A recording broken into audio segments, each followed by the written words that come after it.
November 19th, 1875, south of Austin, Texas.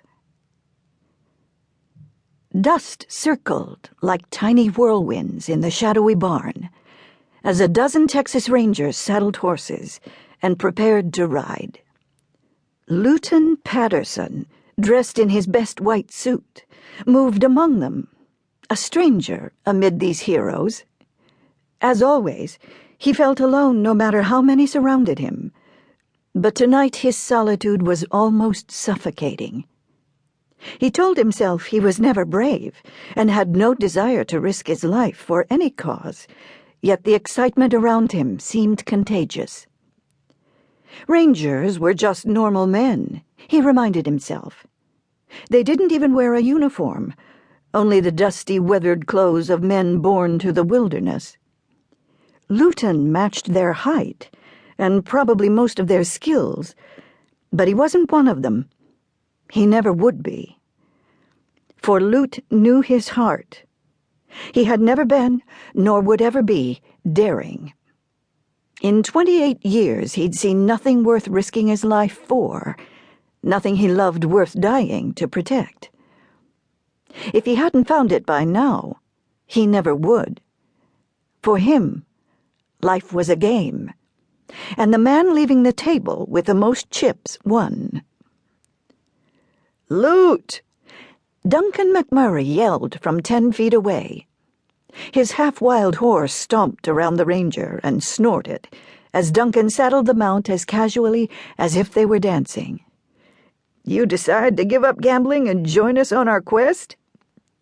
Lewt slipped between two horses and joined his friend. Compared to rangering, gambling seems like a peaceful profession. "Where are you men headed tonight?" "The border." Duncan pulled the cinch tight across the mare's belly before he added, "Chasing cattle rustlers.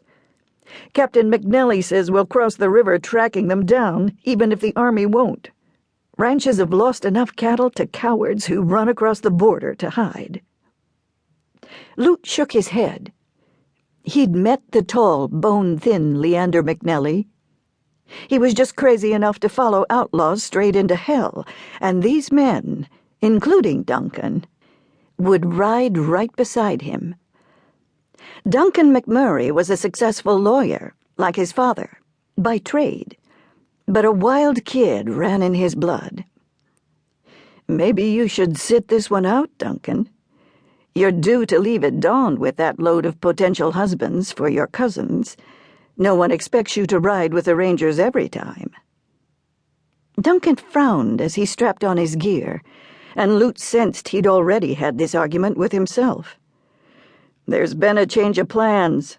The suitors will have to handle matters without me. I'm needed here. One Ranger less in this fight might swing the balance. Besides, I sent all 3 men the train tickets and reserved rooms for them at Crystal's place across from the station, if they need a room tonight. If they're too dumb to figure out that they need to get off at Anderson Glen tomorrow night, hire a buggy, and drive out to Whispering Mountain, they're sure too dumb to marry my cousins.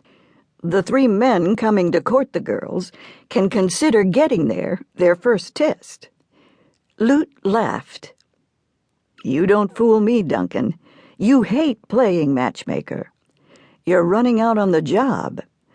I've always had the feeling you're half afraid of those girls." Duncan opened his mouth to argue, then shrugged. "I grew up with them pestering me. They made my life hell wanting me to play with them, or worse, wash more than once a week. There's not a man in the state good enough for anyone.